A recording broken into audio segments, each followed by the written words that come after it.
अस्सलाम वालेकुम, नमस्ते, सत श्री अकाल और आदाब भाई लोगों, कैसे हाल है। उम्मीद है खैरियत से होंगे। अगर कोई कहे कि ये जो औलाद है, यानी कि एक बाप अपने बच्चे के बारे में कहे अपनी पत्नी से कि ये जो बच्चा है ये मेरा बच्चा नहीं, ये तो किसी और का बच्चा है, मुझे तो इसका डीएनए कराना, तो जाहिर सी बात है क्या सोचेगी उसकी पत्नी भी, और क्या उसके दिमाग में जो डीएनए कराने के लिए कह रहा है। आज एक ऐसे शख्स की कहानी जिसको पत्नी से बड़ी मोहब्बत थी, बीवी को बहुत प्यार किया करता था, लेकिन बीवी ने उसके साथ क्या कुछ किया, सब कुछ जरा इस वीडियो में विस्तार से। भारतीय खुफिया एजेंसी इंटेलिजेंस में एक शख्स तैनात थे, नाम था इनका चेतन प्रकाश मीना। दिल्ली में इनकी ड्यूटी लगी हुई थी। इनके माता पिता जो हैं वो रहते थे कोटा शहर के राजगंज मंडी में। इनकी पत्नी झालावाड़ में रहती थी 2 बच्चों के साथ, माता पिता अलग, पत्नी बच्चों के साथ अलग। ये दिल्ली में काम करते थे। पत्नी भी इनकी टीचर थी, वो झालावाड़ में अपने 2 बच्चों के साथ। परिवार में सब कुछ था, किसी चीज की कोई कमी नहीं। 2 दिन की छुट्टी लेकर ये घर पे आए दिल्ली से झालावाड़। पहले ये अपने माता पिता के पास जाया करते थे रामगंज मंडी में। माता पिता से मिलने के बाद फिर अपनी पत्नी और बच्चों के पास जाया करते थे। जब भी छुट्टी होती थी ऐसे ही करते थे, 2 दिन 4 दिन, जब जितने दिन की भी इनकी छुट्टी होती थी, पहले माँ बाप के पास, उसके बाद अपनी पत्नी और बच्चों के पास। एक अच्छे बेटे होने का भी जो दायित्व है वो निभा रहे थे वो। माँ बाप को भी अच्छा लगता है इस तरह से। ये दिल्ली से आए, माँ बाप से मिले। माँ बाप से मिलने के बाद ट्रेन से रास्ता था 1 घंटे का झालावाड़ का। वहां से ये अपनी पत्नी के पास जाने के लिए निकले। पत्नी को कह दिया कि मैं निकल पड़ा यहां से। अब जिस टाइम इन्होंने फोन किया था, ज्यादा 1 घंटे में, 1.5 घंटे में ये इनको घर आ जाना चाहिए था। 5 बजे इन्होंने फोन किया था, 8 बजे तक ये घर पे नहीं आए। फिर इनका फोन मिला है तो फोन स्विच ऑफ मिला। अब पत्नी इधर ये परेशान कि पता नहीं क्या हुआ। पत्नी ने इनके माता पिता को फोन किया कि वो चले गए, नहीं चल गए यहाँ से। उन्होंने कहा हाँ वो तो चला गए थे। हाँ, पत्नी ने बताया अभी तक पहुंचे नहीं। ये इधर परेशान, उधर माँ बाप भी परेशान हो गए। अब जो और इनके रिश्तेदार रहते थे झालावाड़ में, उनको फोन किया। अनीता जो इनके नाम था पत्नी का, इन्होंने उनको फोन किया कि देखो रास्ते में कहीं रुक गई क्या वो। उन्होंने ढूंढना शुरू किया, कहीं नहीं मिले। फोन मिला के फोन स्विच ऑफ। काफी टाइम हो गया, जब नहीं मिले ये परेशान होने लगे ज्यादा।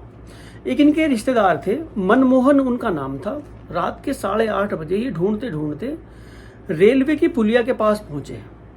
वहां इन्होंने देखा जो चेतन थे वहां पे मृत अवस्था में पड़े। देखने से लग रहा था बेहोश हो रहे। अब इन्होंने अनीता को फोन किया कि वो तो यहाँ पड़े और यहाँ मिले मुझे। ये जल्दी जल्दी, और कुछ लोग भी आ गए, इनको हॉस्पिटल में लेके गए। हॉस्पिटल में डॉक्टरों ने इसको मृत घोषित कर दिया कि ये तो मर गए।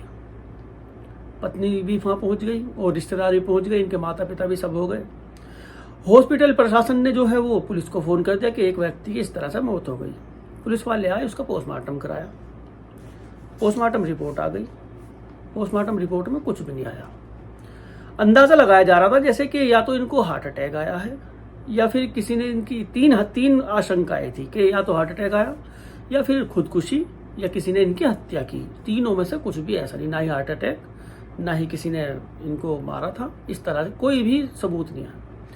जिस्म पे उनके कोई निशान नहीं था। अब पोस्टमार्टम रिपोर्ट के लिए सबने सोचा कि अचानक से किस तरह से मौत हो गई। ये इनके माता पिता ने रिपोर्ट लिखवाने की भी कोशिश की। पुलिस वालों ने इनको समझाया कि जब रिपोर्ट में कुछ आया नहीं। अब धीरे धीरे 3 महीने बीत गए इस बात को। इनका अंतिम संस्कार हो गया, सब कुछ, बात पुरानी हो गई। 3 महीने हो गए। इनके जो पिताजी थे वे चैन से नहीं बैठे। उनको शक था कि बेटे की कहीं ना कहीं हत्या हुई है। इन्होंने ये डीएसपी से मिले। डीएसपी से मिलने के बाद उनसे शिकायत की कि मेरे बेटे की इस तरह से हत्या की गई, वो खुद नहीं मरा, और पोस्टमार्टम रिपोर्ट में कुछ आया ही नहीं। अब मसला तो पोस्टमार्टम रिपोर्ट का ही था कि आया क्यों नहीं पोस्टमार्टम रिपोर्ट में। अगर हत्या हुई किसी भी तरह से, कुछ तो आता कि किस तरह से इनको मारा गया। 3 महीने बाद जब ये पहुंचे, इन्होंने ज्यादा उनसे जिद की। इनके मिलने चिलने वाले थे वो, ज्यादा जिद की, तो उन्होंने एक टीम बनाई और आदेश दिया। कोर्ट से भी आदेश लिया और अज्ञात व्यक्तियों के खिलाफ हत्या का मुकदमा दर्ज कर लिया गया। यहाँ पर एसपी थे छगन सिंह राठौर। 3 टीम बनाई गई। इन 3 टीमों में एक तो छगन सिंह राठौर, संजय मीना, ये कांस्टेबल थे, एक मदन गुज्जर थे, एक कुंदन राठौर थे, एक महेंद्र सिंह, हेमंत शर्मा और कुछ कांस्टेबल। इसमें सबसे ये सब कुछ टीम बनाई गई 3। इन लोगों ने अब यहाँ से छानबीन शुरू की। सबसे पहले कि ये जो मरने वाले थे चेतन, ये किससे मिलते थे, पूरी दिनचर्या क्या थी इनकी, कहाँ जाते थे, कहाँ आते थे, कहाँ उठना बैठना था, किससे मिलते थे, कहाँ काम करते थे, कौन कौन इनके दोस्त थे, इन सब से पुलिस ने पूछताछ करनी शुरू की। जहाँ पर इनकी ड्यूटी थी वहाँ पर भी गए, जहाँ पर ये नौकरी किया करते थे अपनी, वहाँ भी गए, उन लोगों से भी पूछताछ की। जो इनके यार दोस्त थे, जहाँ उठना बैठना था, कहीं चाय पिया करते थे, कहीं खाना खाया करते थे होटल पे, सब जगह इन्होंने पूछताछ शुरू की। अब पूछते पूछते फिर से ही झालावाड़ आई पुलिस टीम। झालावाड़ आने के बाद अब परिवार के बारे में पूछना शुरू किया कि परिवार में इनके क्या कुछ चल रहा था। पुलिस को पता लगा कि इनकी जो पत्नी है अनीता मीना और ये जो थे चेतन, इनकी आपस में बनती नहीं थी, अनबन रहती थी। पुलिस ने और तथ्य इकट्ठा किए, कुछ सबूत इकट्ठा किए। अनीता मीना का सिम वगैरह देखा, चेक किया, उसमें कुछ ऐसा ही नहीं किसी से बात करती हो।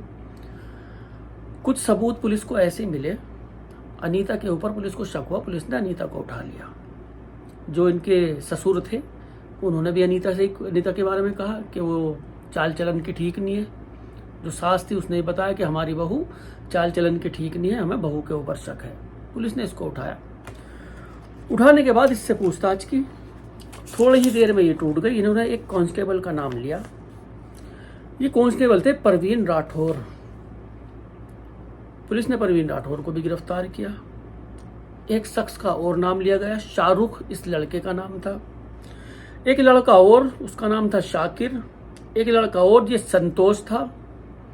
अब धीरे धीरे ये चैन सी बनती चली गई। कई सारे इसमें गिरफ्तार हुए। गिरफ्तार करने के बाद अब इनसे पूछताछ हुई। इनका रिमांड, पहले कोर्ट से रिमांड मांगा गया। इनसे पूछताछ हुई। पूछताछ में जो कुछ पता लगा, अनीता मीना और ये चेतन अलग अलग घर परिवार के। रिश्ता इसका अनीता से हुआ। प्यार करती थी परवीन राठौर से, परवीन राठौर भी इससे प्यार करता था, लेकिन शादी नहीं हो पाई इनकी। इसकी शादी हो गई चेतन से और परवीन राठौर की शादी हो गई किसी और लड़की से। ये अपनी दुनिया में मस्त, ये अपनी दुनिया में मस्त। इधर ये जो अनीता थी, अच्छी पढ़ी लिखी लड़की थी, इसकी नौकरी झालावाड़ में लग गई, एक सरकारी स्कूल में। ये बच्चों को पढ़ाने के लिए वहाँ पे। अब नौकरी करते करते ये प्रेग्नेंट भी हुई, एक बच्चे को जन्म दिया इन्होंने। बच्चे को जन्म दिया। 3 साल इस दौरान शादी को हो गए थे। 3 साल बाद जो परवीन राठौर था, इसकी पत्नी भी पढ़ी लिखी थी, उसने भी आवेदन दे रखा था सरकारी टीचर के लिए। उसकी भी नौकरी लग गई। इत्तेफाक से नौकरी उसी स्कूल में लगी जिस स्कूल में अनीता मीना पढ़ाया करती थी। अभी परवीन राठौर अपनी पत्नी को छोड़ने जाया करता था वहाँ स्कूल में। वहाँ आते जाते अनीता से मुलाकात हो जाया करती थी। पुरानी मोहब्बत, पहली मोहब्बत थी। दुआ सलाम, अपना हाय हेलो तो होती रहती थी। अब अनीता को खतरा रहता कि कहीं किसी को पता न लग जाओ। 2011 में इनकी शादी हुई थी, दोनों की, बस कुछ महीनों का अरक फरक था। इसको शक होता था कि कोई शक ना कर ले इस तरह से हमारे बात करने को लेके। इसने क्या किया, अनीता मीना ने, रक्षाबंधन का त्योहार था, रक्षाबंधन पे परवीन राठौर को राखी बांधी। राखी बांधने के बाद चेतन से इसके परिचय करवाया कि ये जो है ये मेरा मुंह बोला भाई है। अब कोई महिला अपने किसी को भाई बोल रही तो शोहर को तो शक होने की कोई गुंजाइश ही नहीं होती कि भाई बहन है, अब शक क्या किया जाए। और इसकी पत्नी भी वहीं भी स्कूल में काम करती है, ये भी स्कूल में काम करती है, दोनों का इस तरह से कोई बात नहीं। घर पे आना जाना उसका शुरू हो गया। अनैतिक संबंध बनने शुरू हो गए, मिलना चिलना शुरू हुआ। कभी कहीं मिलते थे, कभी कहीं मिलते थे। अब ये जो दोबारा प्रेग्नेंट हो गई, दोबारा जिस वक्त ये प्रेग्नेंट हुई उस वक्त 35 लाख रुपए का इसने मकान लिया था अनीता मीना ने। पहले माँ बाप के साथ रहती थी, सास ससुर के, उसके बाद इन्होंने अलग मकान ले लिया 35 लाख रुपए का। उस मकान में रहने लगी, एक बच्चे को लेकर वहीं पे ये प्रेग्नेंट हुई। और ये जो कांस्टेबल था परवीन राठौर, इसका वहाँ पे आना जाना बहुत पति दिल्ली रहता था, ये अकेली बच्चे के साथ वहाँ रहती थी, एक बच्चा था जब तक। इसके सास ससुर भी आके रहा करते थे वहाँ। इसके सास ससुर जब आया करते थे तो कांस्टेबल परवीन जो था ये भी कभी कभी आ जाया करता था। इसके सास ससुर ने जब देखा, अपने बेटे से कहा चेतन से कि एक कांस्टेबल इस तरह से घर में आता है, इस तरह से बहू अकेली रहती है और किसी गैर मर्द का घर में आना ठीक नहीं है। चेतन ने पहले तो सोचा कि भैया बना रखा, उससे आता होगा, कोई बात नहीं। लेकिन चेतन को भी जब इनके ऊपर शक होने लगा, ज़्यादा ही शक, तो उसने अपनी पत्नी को समझाया। वो लड़ाई झगड़ा करने लगी। लड़ाई झगड़ा कुछ ज़्यादा ही बढ़ जाया करता था। लड़ाई झगड़े इतना बढ़ता था, मार पिटाई तक पे बात आ जाया करती थी। ये इसने परवीन राठौर से बताया करती थी कि इस तरह से आए थे, और आज भी आके इन्होंने 2-3 दिन की वो छुट्टी आया करता था, बस महीने में 15 दिन में जब भी आया करता था 2-3 दिन की छुट्टी आया करता था, फिर चला जाया करता था अपनी ड्यूटी पे। ये उसका बेचारे का काम था। पत्नी से बड़ी मोहब्बत करता था अपनी। ये सब कुछ यहाँ इनका चल रहा। इधर मिलना मिलाना इनका कुछ कम हो गया। अब ये परवीन राठौर इससे इतनी मोहब्बत करने लगा, इससे जुदाई बर्दाश्त नहीं हुई। फेसबुक पे जो अनीता ने फोटो डाल रखे थे चेतन के साथ, अपने पति के साथ, वो सब फोटो इसने उसके डिलीट करवा दिए कि तेरे साथ मेरे अलावा मुझे कोई और अच्छा नहीं लगता। इतनी जलन। एक सिम और एक मोबाइल इसको ला के दिया उसने, जिससे अनीता उससे बात किया करती थी, कांस्टेबल से, अपने बॉयफ्रेंड से। पति से बात करती थी दूसरे मोबाइल से, बॉयफ्रेंड से बात करती थी दूसरा सिम, दूसरा मोबाइल। उस दिन ये बेचारा आया, उससे पहले 5 बार इन्होंने इसको मारने की कोशिश की। 5 बार। किस्मत अच्छी थी, जिंदगी थी। एक बार क्या हुआ, जब इन्होंने मारने की कोशिश की, 25 दिसंबर 2017 की बात है। एक व्यक्ति था, शाहरुख नाम था उसका, ये पुरानी गाड़ियों का खरीद फरोख्त किया करता था। इससे इसने बात की कांस्टेबल ने, 3 लाख रुपए में सुपारी दी गई और तय हुआ कि उसको मारना है। सारी लोकेशन अनीता मीना दिया करती थी कि अब वो कहाँ है, किस ट्रेन से आ रहा है, किस वक्त तक कहाँ पहुंचेगा, इस तरह से सारी बातें बताया करते थे। दिसंबर का महीना था। शाहरुख ने 2-3 बंदे और अपने साथ लिए इसे मारने के लिए। दिल्ली पहुंच गया। वहाँ जब इसे मारने के लिए वहाँ पे गए तो वहाँ इन्होंने देखे सीसीटीवी कैमरे लगे हुए हैं गली में। उस वक्त ये इसको मार नहीं पाए, ये वापस झालावाड़ आ गए। ये भी झालावाड़ के रहने वाले थे। दोबारा ये ट्रेन से आ रहा था, वहाँ से ट्रेन में मारने का प्रोग्राम बनाया इन्होंने, ठीक है ट्रेन में मार देंगे इसको। सर्दी बहुत थी, मफलर से इसने अपना मुंह लपेट रखा था। चेतन प्रकाश ने अपना मुंह लपेट रखा था। इन लोगों ने पहचाना नहीं उसको, जिंदगी थी बेचारे की। उस वक्त भी ये खाली हाथी वापस आ गए, ये अपने घर आ गया। सारी लोकेशन ये परवीन भी, ये जो बंदी थी इसकी बीवी हो, देती रहती थी उसको। एक बार क्या किया, शाकिर नाम का एक ट्रक ड्राइवर था, वो ये चेतन प्रकाश जो थे ये स्कूटर पे भी आया जाया करते थे। शाकिर को 20,000 रुपये दिए चेतन को टक्कर मारने के लिए, ट्रक से कुचलने के लिए।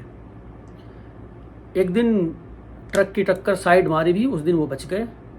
उन्होंने सोचा ट्रक ड्राइवर जो वो पीवी रखी होगी इसलिए खैर हो गया, उस टाइम तो बच गए। दोबारा फिर सामने की टक्कर मारी उनके, स्कूटरी तो पूरी टूट गई, इनके भी काफ़ी चोट लगी थी, लेकिन मरे नहीं थे, बच गए थे। काफ़ी टाइम तक इनका इलाज चलता रहा, उस टाइम भी बच गए। इसी तरह से इन्होंने 5 बार इन्हें मारने की कोशिश की। अब ये 5वीं बार में अनीता ने बताया इसको, कांस्टेबल को, कि वो इस ट्रेन से आएंगे और इस वक्त वहाँ पे मिलेंगे। अभी तो माँ बाप के पास जा रहे हैं और माँ बाप से मिलने के बाद अब ये घर पे आएंगे। जब वो आ रहे थे वहाँ घर, यहाँ उतर के झालावाड़ में रेलवे स्टेशन पे उतरने के बाद, जिस वक्त ये घर के लिए पैदल आ रहे थे, एक सुनसान सी जगह थी, वहीं ये लोग बाइक पे थे, कुछ गाड़ी में थे। 4 बंदे थे। इन्होंने जाके इसको दबोच लिया, दबोच के गाड़ी में बिठाया इसको और ज़बरदस्ती इसको अलग लेके चले गए। वहाँ पुलिया के पास, रेलवे की जो पुलिया थी वो, जहाँ इनका शव मिला था, वहाँ इनसे बातें की इन्होंने। अब इस कांस्टेबल को तो जानते ही थे, परवीन राठौर को। उससे कहा कि तुम अपनी प्रॉपर्टी सारी की सारी अनीता के नाम क्यों नहीं कर देते। उसने कहा कि प्रॉपर्टी मैं क्यों नाम कर दूँ, दोनों हम पति पत्नी हमारी है, तुझे क्या लेना देना भाई इससे। अब परवीन राठौर ने कहा उस कांस्टेबल ने कि तुम अपने बच्चे को यूं क्यों कहते हो कि ये बच्चा मेरा नहीं है। एक बच्चा दूसरा जो पैदा हुआ था, उस बच्चे को कहा करते थे कि ये बच्चा मेरा नहीं है, ये कांस्टेबल का बच्चा है, इसका DNA कराना। इसके माता पिता भी डीएनए को कहा करते थे।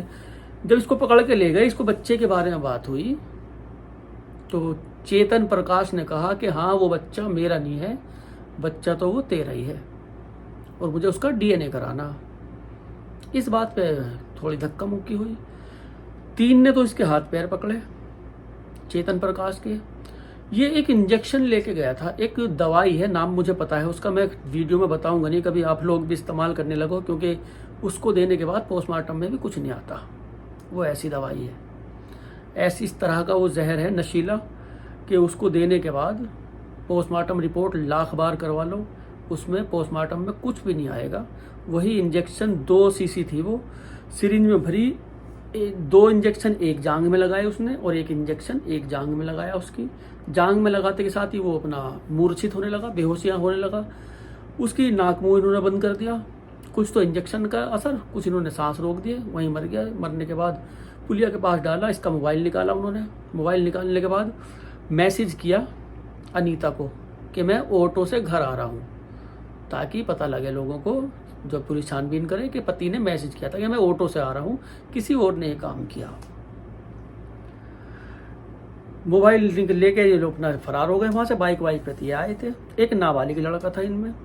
उधर अनीता ने ढूंढना शुरू किया, ये पूरा का पूरा रिश्तेदार को फ़ोन करना, परिवार को फ़ोन करना, सास ससुर को फ़ोन करना, इस टाइम आए थे, इस टाइम नहीं गए थे, रोना पीटना डाल रखा, मरने को तैयार, ये हो गया वो हो गया, भाई पता नहीं कहाँ चले गए। जब मर गया तो उसके बाद भी विलाप इतना तकड़ा करा, लोग तरस खा रहे कि बच्चा बेचारी की उम्र ही क्या है, और इतनी सी उम्र में ये विधवा हो गई। बाद में सारा ये केस खुला। सबसे पहले शाकिर, वो शाहरुख था नहीं, शाकिर ट्रक ड्राइवर, ये गिरफ्तार हुआ। फिर शाहरुख गिरफ्तार हुआ, एक नाबालिग लड़का गिरफ्तार हुआ। इनके गिरफ्तार होने के बाद एक स्कूल के, वो उसके हॉस्पिटल के संचालक थे, संतोष नाम था उनका। पुलिस ने उनको उठाया जिन्होंने वो दवाई दी थी इनको, उस कांस्टेबल को। इनका दोस्त था इस कांस्टेबल का, वो प्रवीण राठौर का। संतोष हॉस्पिटल का संचालक, उसको दवाई के बारे में सब कुछ नॉलेज था। दोस्ती इनकी अच्छी थी, कहीं क्रिकेट खेलने जाया करते थे, कहीं एक पब में, क्लब वलब में दारू वारू पीने जाया करते थे। अच्छे वाला दोस्त था। उसी ने चोरी से, संतोष ने ही वो दवाई दी थी इसको, जिसका प्रयोग इसने वक्त आने पे चेतन प्रकाश के ऊपर किया। सारी छानबीन होने के बाद ये सब के सब गिरफ्तार हुए। स्कूल की प्रिंसिपल बनने वाली थी ये, जो लड़की थी ये स्कूल की प्रिंसिपल। अगर इस काम को ना करती तो न जाने कितने ऊंचे पद पे ये होती, समाज में भी इज्जत होती, दुनिया में भी इसको जानते अच्छी तरह से, और घर परिवार वाले भी जानते। एक अपने अवैध संबंध को कायम रखने के लिए अपने पति को इसने मरवाया इस तरह से। बाद में जो सिम, जो कांस्टेबल लेके चला गया था, सिमर मोबाइल वो ले गया था कि पुलिस को कुछ ना पता लगे। इसके व्हाट्सएप पे कुछ चैट मिली, इसके बीवी के व्हाट्सएप पे जो चैट, वो कुछ इस तरह की थी। पुलिस को उनके ऊपर भी शक हुआ, वहीं से शक होना शुरू हुआ था जब वो चैट मिली थी कि मसला क्या है, किस वजह से इसको मरवाया गया होगा। और इस तरह से मारा गया ताकि ये जो कांस्टेबल था ये अच्छा वाला खिलाड़ी था, इसको पता था आत्महत्या को हत्या और हत्या को आत्महत्या किस तरह से साबित करते हैं, एक मरे हुए को जिंदा और जिंदे को मरा हुआ किस तरह से साबित करते हैं, इसको हर चीज़ का इल्म था। इसी तरह से उसने उस इंजेक्शन का इस्तेमाल करके इसको, चेतन को ख़त्म कर दिया। अपना अवैध संबंध कायम करने के लिए मोहब्बत कुछ ज़्यादा ही करने लगा था इससे। उस मोहब्बत के चक्कर में अपनी भी ज़िंदगी ख़राब की। 2 बच्चे अनाथ हो गए। एक बूढ़े बाप का अकेला वो सहारा था, कहते हैं बुढ़ापे की लाठी चेतन, उस बुढ़ापे की लाठी को भी इन कमबख्तों ने छीन लिया। तो कहानी यहीं तक। और कहानी सुन के कुछ सबक लिया करो। ये अवैध संबंध कभी भी किसी के भी हो, सक्सेस नहीं होते, इनमें बर्बादी है। चाहे कितना ही छुपा कर तुम कोई काम कर लो, गलत काम कर लो, एक दिन खुल के ज़रूर सामने आता है। अपनों का ख्याल रखें, कहा सुना मेरा भी माफ़ कर दें। बहन बेटियों पर नज़र रखें, इतनी भी नहीं कि उन पर पाबंदी लगा दो, बेड़ियाँ लगा के डाल दो, नहीं भाई, मतलब गलत रास्तों पे जारी हैं तो उनका ख्याल करें, ध्यान रखें। मोबाइल कहाँ यूज़ हो रहा है, क्यों यूज़ हो रहा है, कैसे हो रहा है, क्या वजह है, बाथरूम में क्यों मोबाइल लेके गई, ये सब चीज़ें हमारे ही काम है देखने के, क्या ज़रूरत है ऐसी ऐसी जगहों पर ये काम करने के, अच्छी जगह है बुरी जगह है। खैर, मिलते हैं अगली कहानी में। कहानी कैसी लगी कमेंट में बताना।